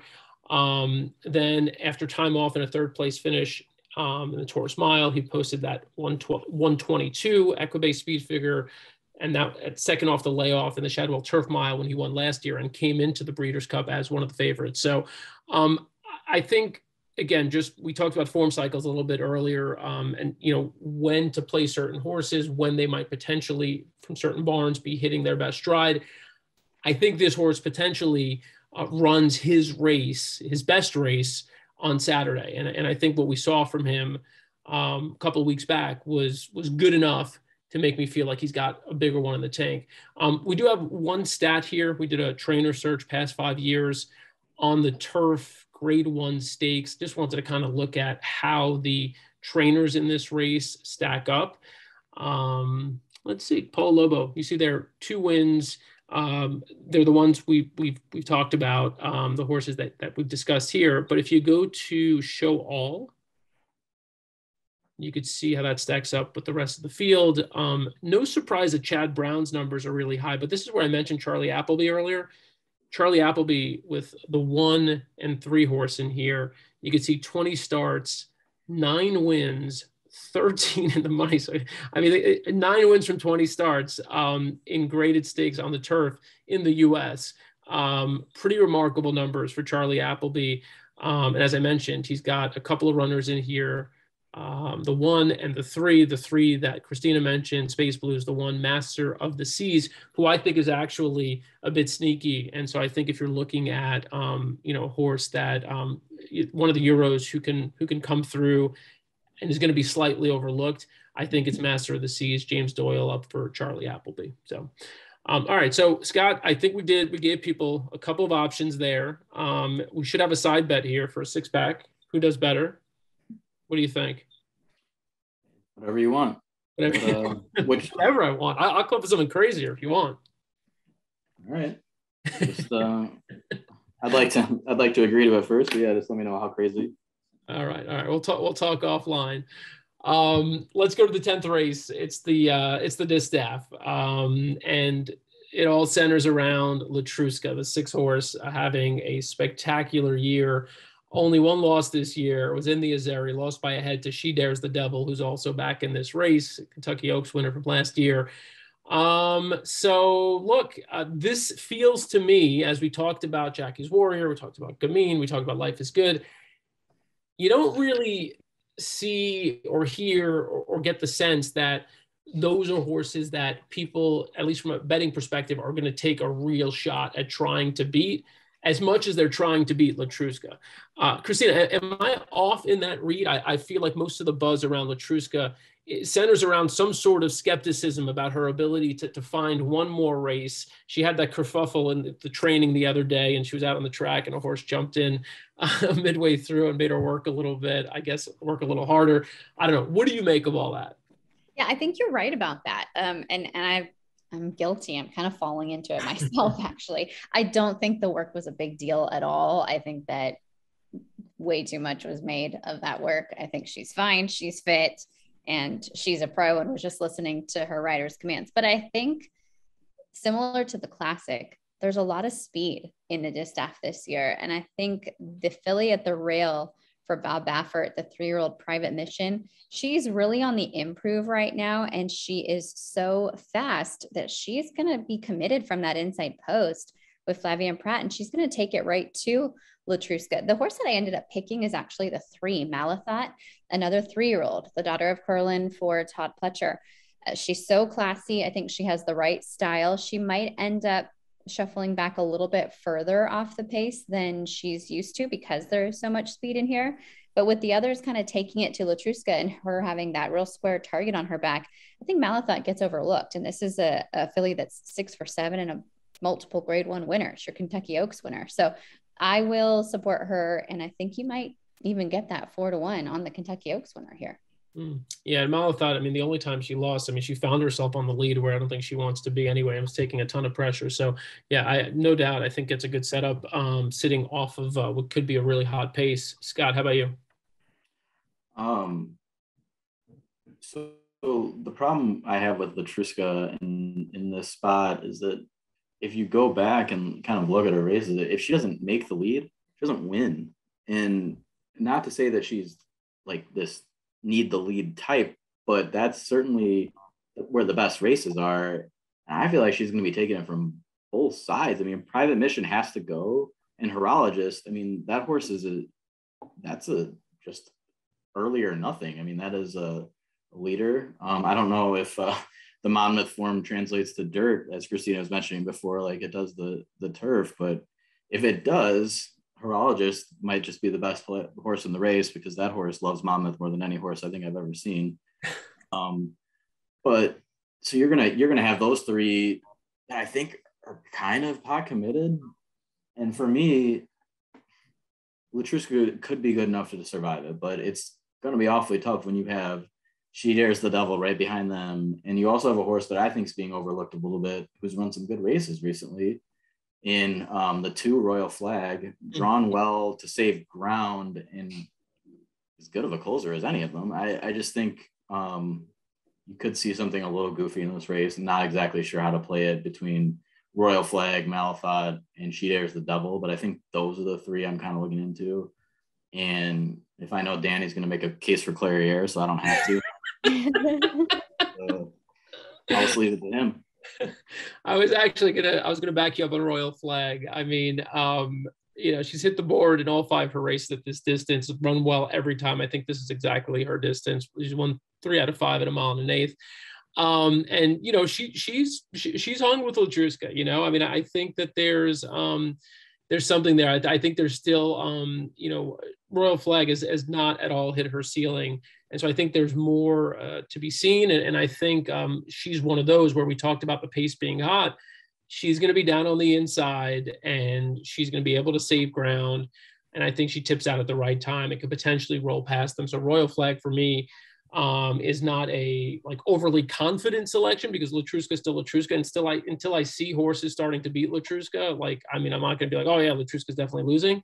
But Royal Flag to me is one who I would put in that win contender potential column. I'm not touching Clairiere. I did want to bring up one other thing about horologist, trainer Bill Mott. Mott, a lot of history in this race, won the distaff a record 5 times. It's been a while though. Most recently, he did it with Royal Delta in 2012.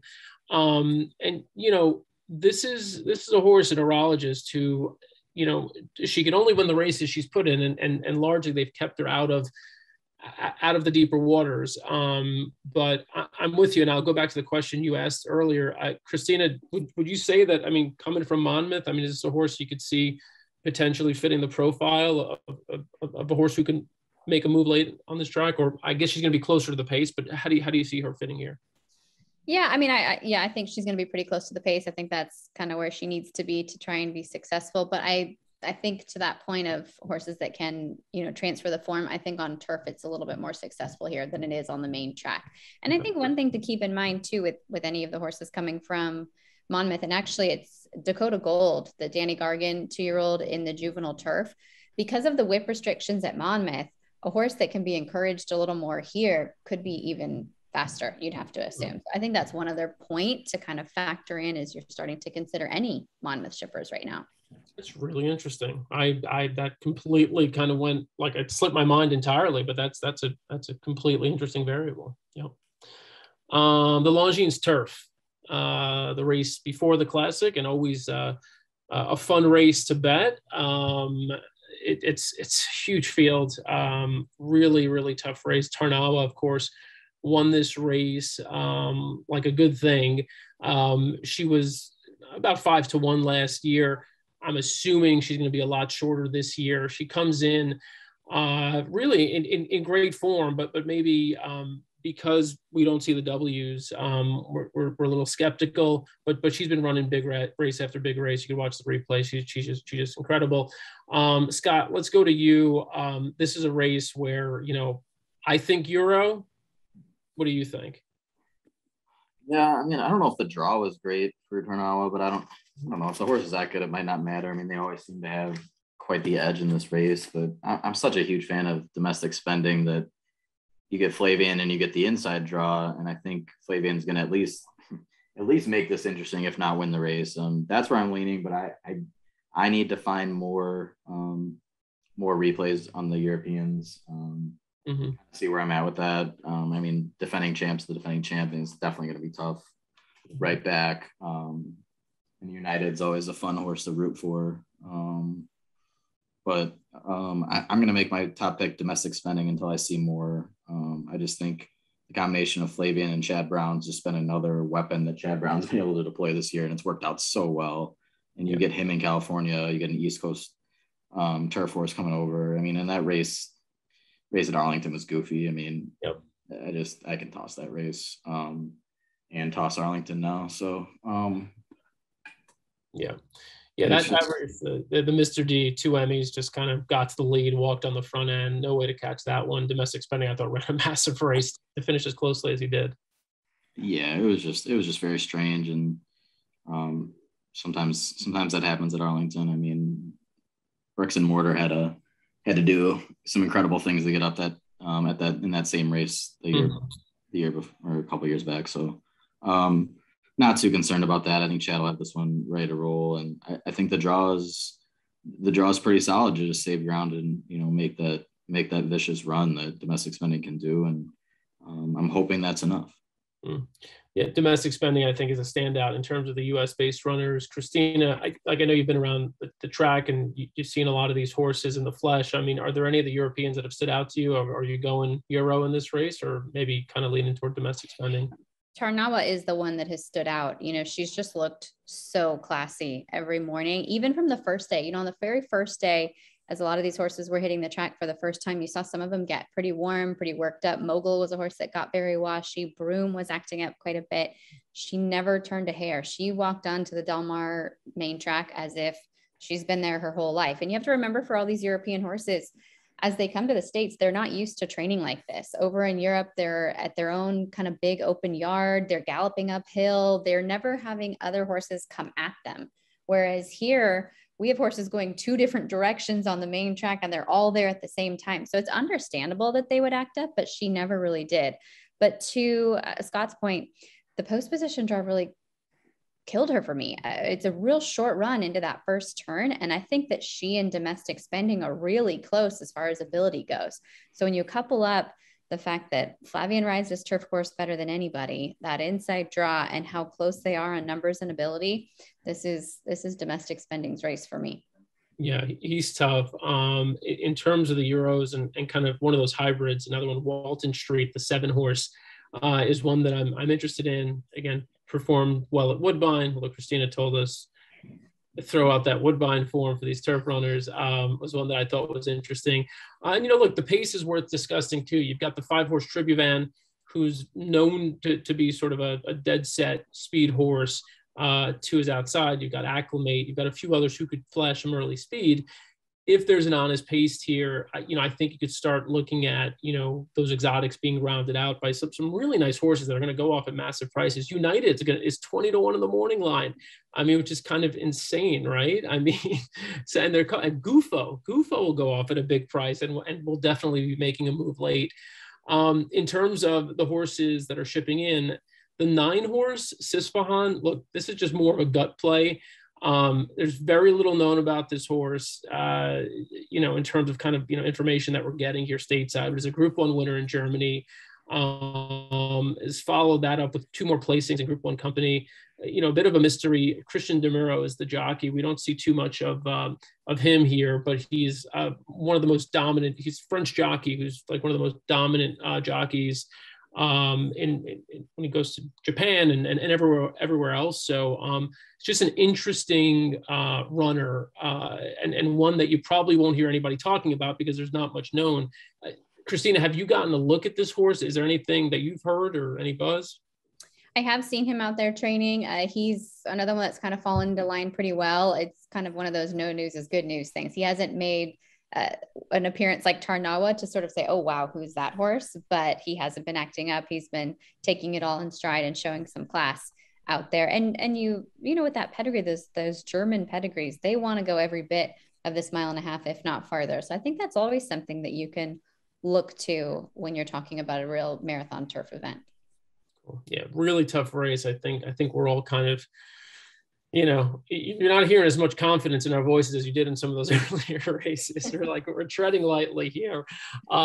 Maybe a spread leg. Look, the best horse in the race is probably Tarnawa, but the with the post and with some of the uncertainty, tied to, all the usual uncertainty in a race this big and how the pace may shape up. I think this is a race where you can make a case for a few others. Best of the U.S. runners, I think, is still domestic spending. So we'll see how that race unfolds. Now, I know we do have some strong opinions in the final race on Breeders' Cup weekend.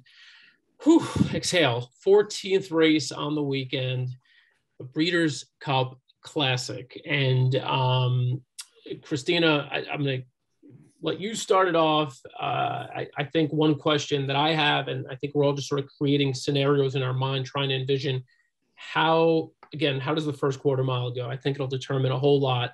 Is it Medina Spirit on the lead? Is it Nick's Go on the lead? Hot Rod Charlie sitting just behind them. Is he more forwardly placed as he has been in recent starts? What do you see in terms of this pace and how this race shapes up? I think it's Nick's Go on the lead. Nick's Go, I've been right out there watching him train. Nick's Go has no chill. Like there is nothing that stops this horse. He gallops in the draw reins.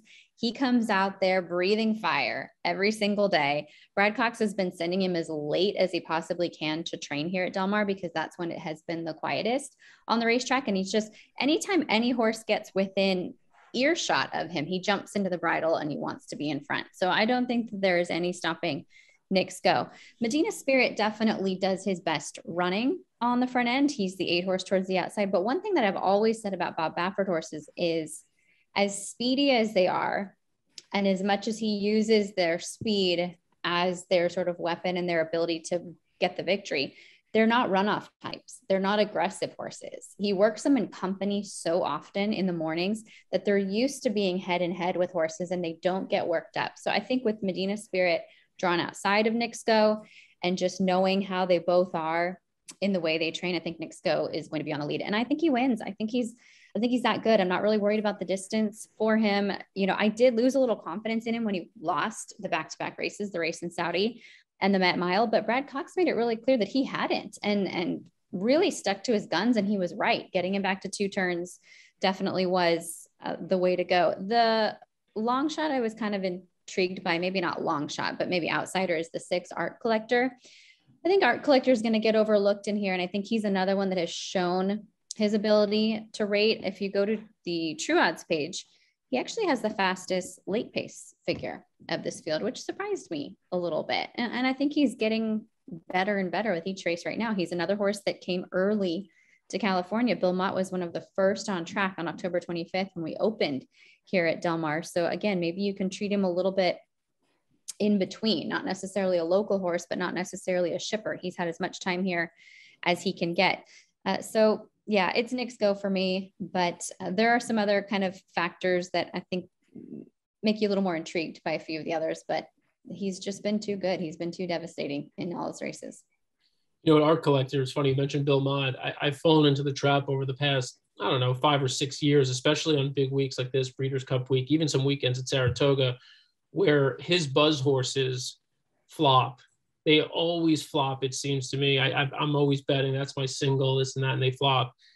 Art Collector is one horse there's no buzz around. So I'm thinking maybe that's what he needs. You know, he's not carrying the weight of the world.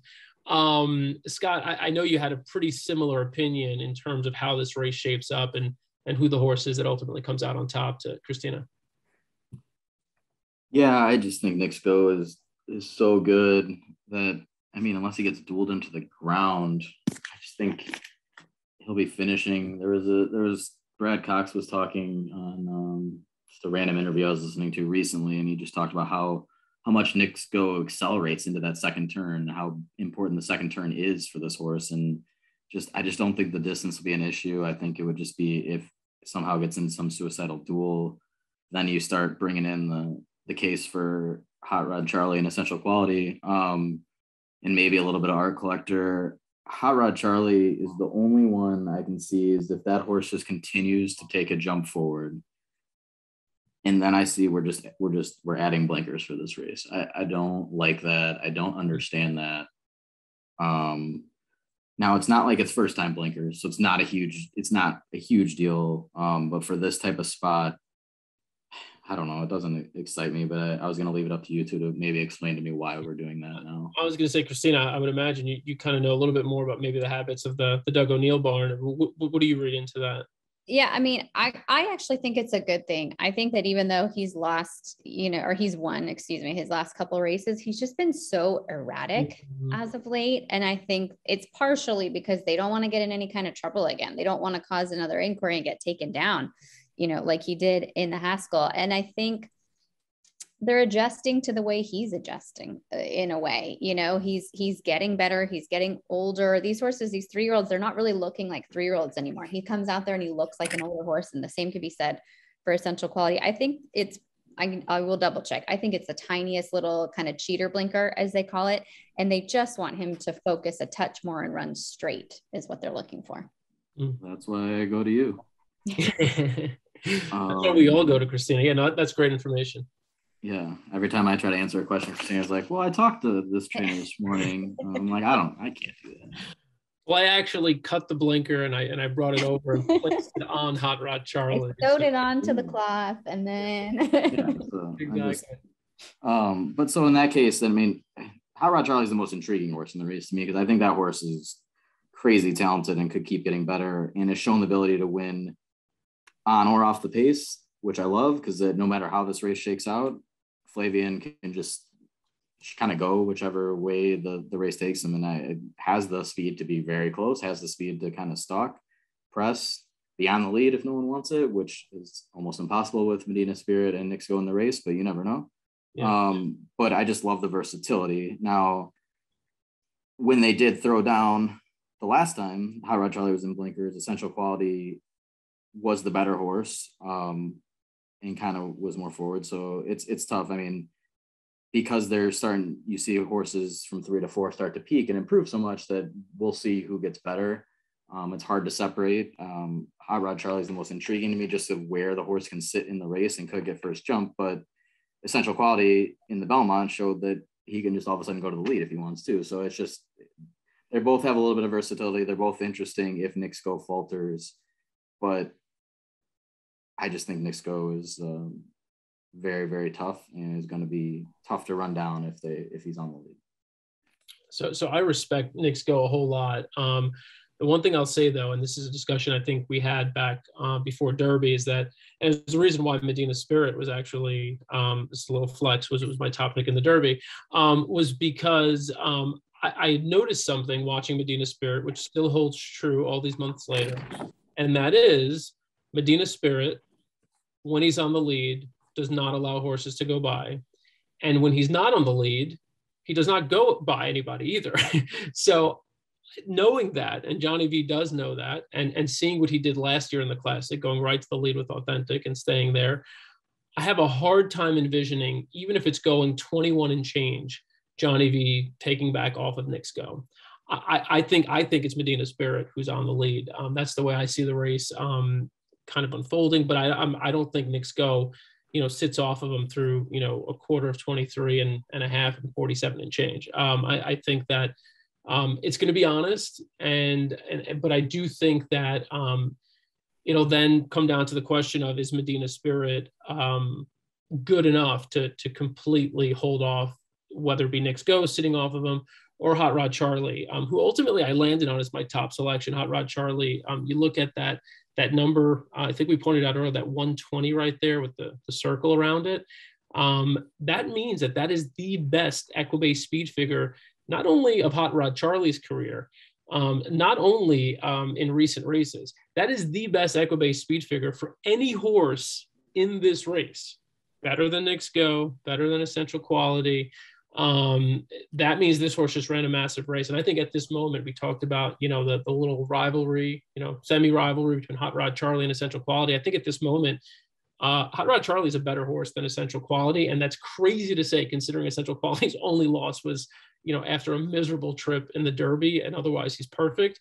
I think today Hot Rod Charlie is a better horse than Essential Quality. And it took me a while to come around to that, because I've never been a big Hot Rod Charlie person. At a mile and a quarter too, I mean, Hot Rod Charlie won he won the only prep race that was a mile and 3/16, the Louisiana Derby, and then ran a great Kentucky Derby at a mile and a quarter. And then you could see the improvement from race to race since this summer. I mean, he has not run a bad race. I mean, he won the Haskell, was DQ'd, but I mean, he did cross the line first.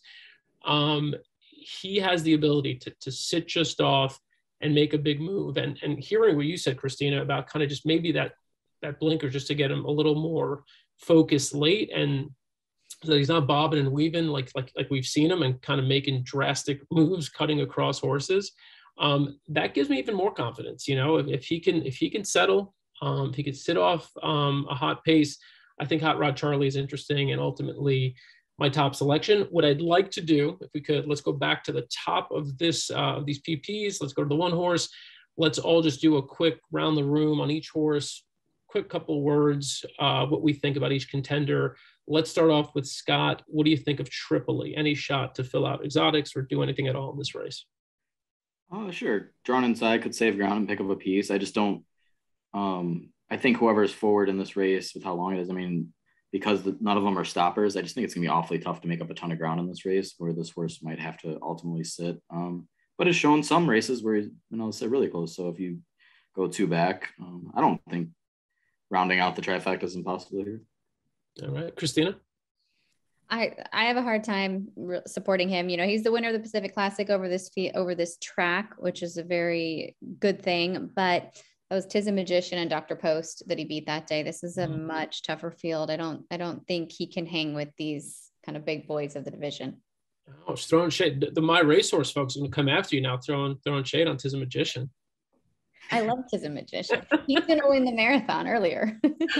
Oh my God, I was just playing around. Look, I think Tripoli is a nice horse, not a win contender, but I could throw him in the bottom end of the exotics. Last out, awesome again. I thought it was, you know, had a sneaky, difficult trip. Was caught 4 wide into the first turn, trying to secure position.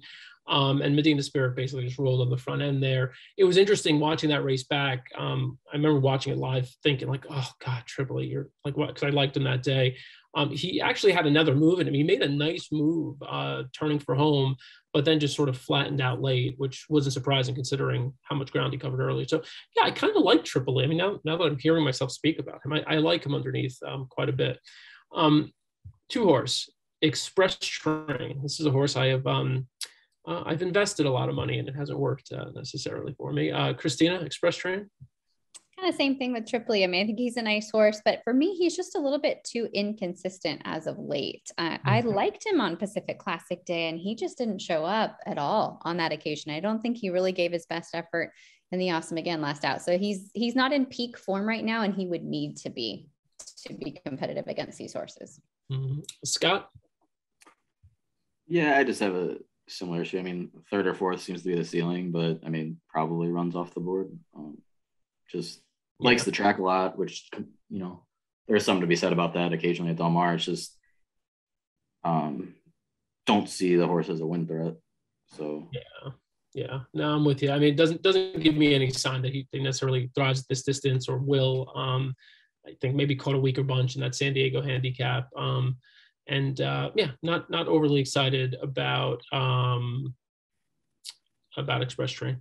Hot Rod Charlie, I expressed that I kind of like Hot Rod Charlie a bit. Scott is intrigued. Christina, what was your final assessment on Hot Rod Charlie? Yes, I mean, I'm intrigued as well. And I think the blinkers, I think it's a good thing. Like I said, I think he just keeps getting better. I think that's what's, you know, the most interesting. He could step forward again, and he definitely can win. Essential Quality, we've given short shrift to the 2-year-old champion who's only lost once in his career. Should we be giving him a little more respect, Christina?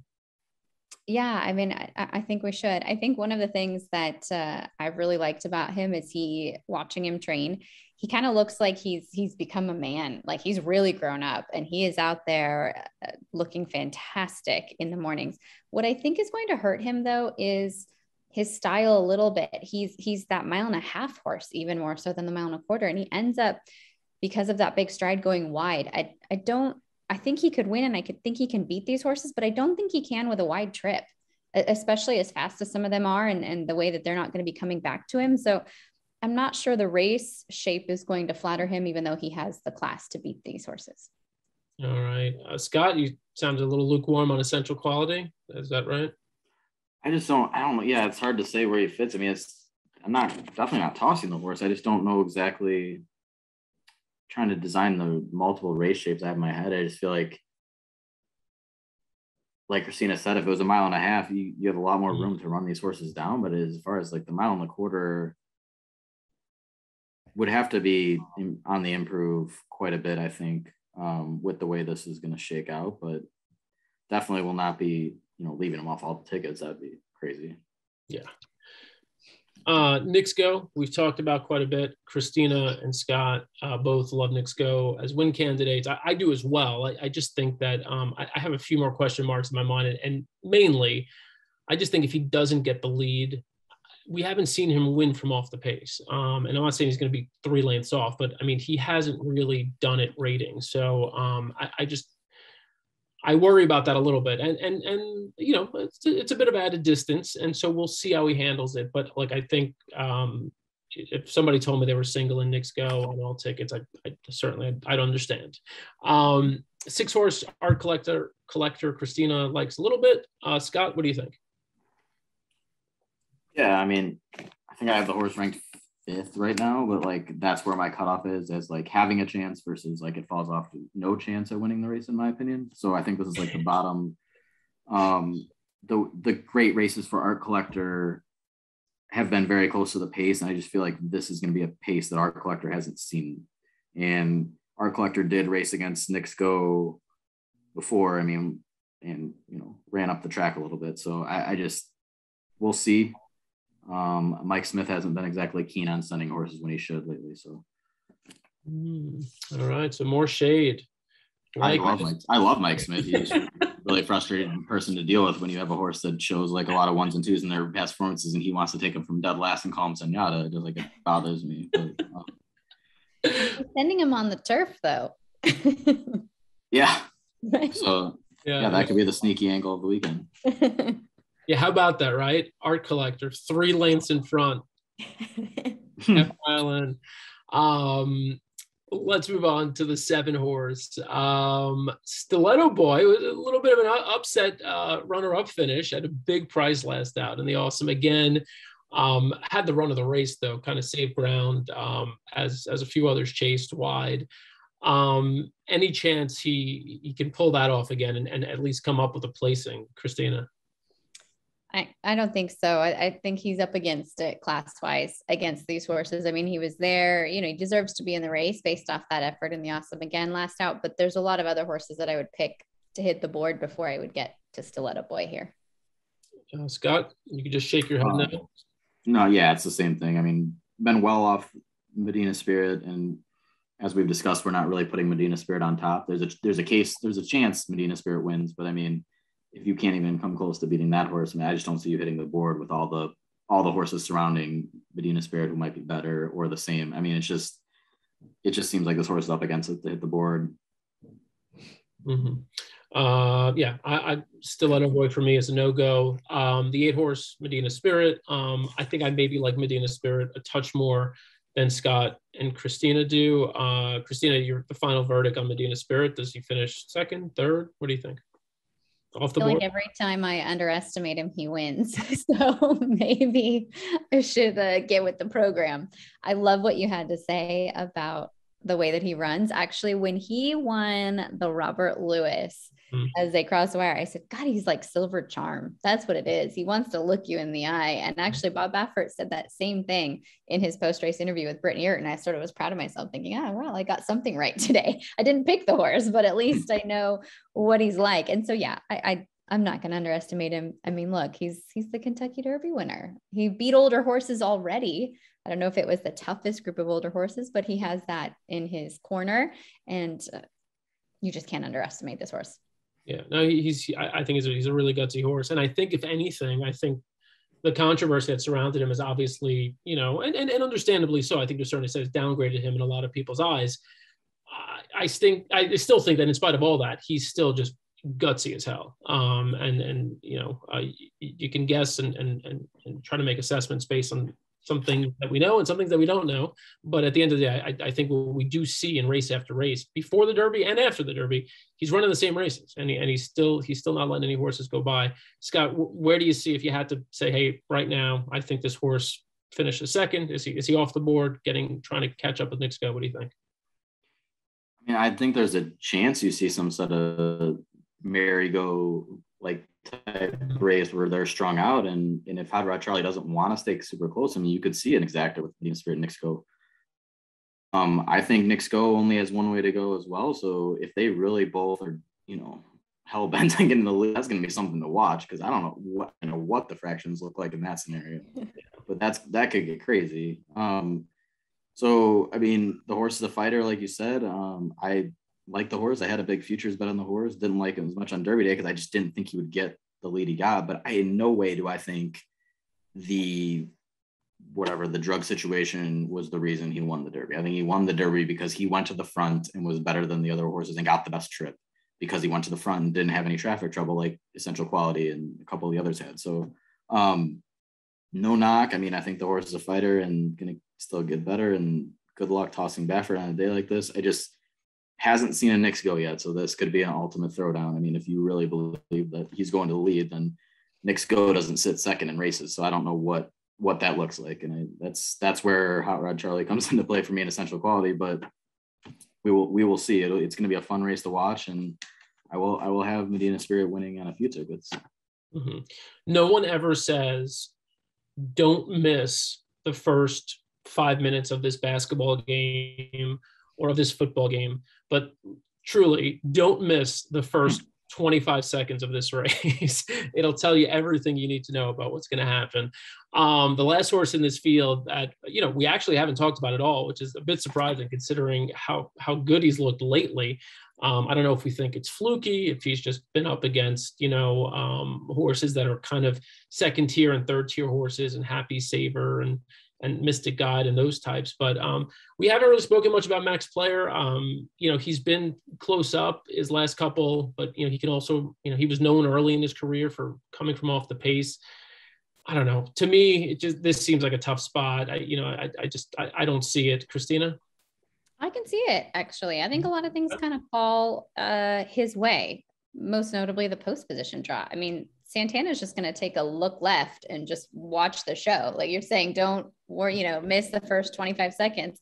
He's going to be on this horse, and he is going to be probably the only jockey that gets to decide where he wants to sit without any kind of trouble getting to that position. If he wants to tuck in, if he wants to take back and drop back, this is a versatile horse that's improving with age. I think you find that in the Honor Code and the APND line. Those horses just keep getting better with age. And I think he's coming to his best form at the right time. And with the draw and with his versatility, I think there's a chance that Max Player could capitalize on this situation. Maybe not have been the best horse going into the race.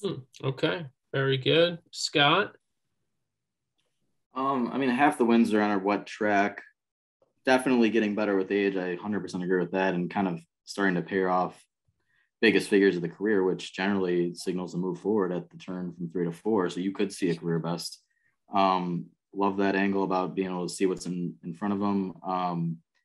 Think the last win, got away with some pretty slow fractions that you will not see in this race.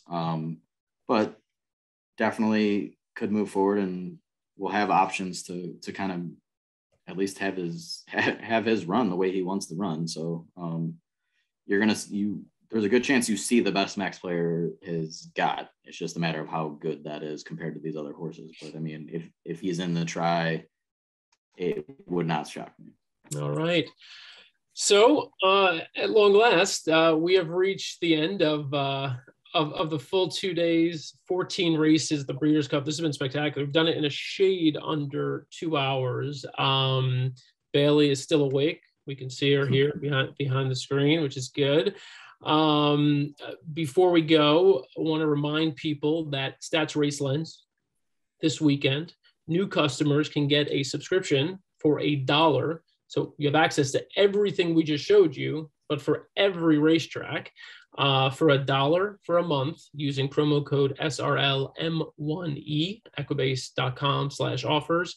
And then also for a special Breeders' Cup offer, 30% off all past performances and Raceland subscriptions, promo code Breeders' Cup. That's open to everybody, whether you've had a subscription before or not. Scott, are you, where are you? What are you doing this weekend? Are you, where am I?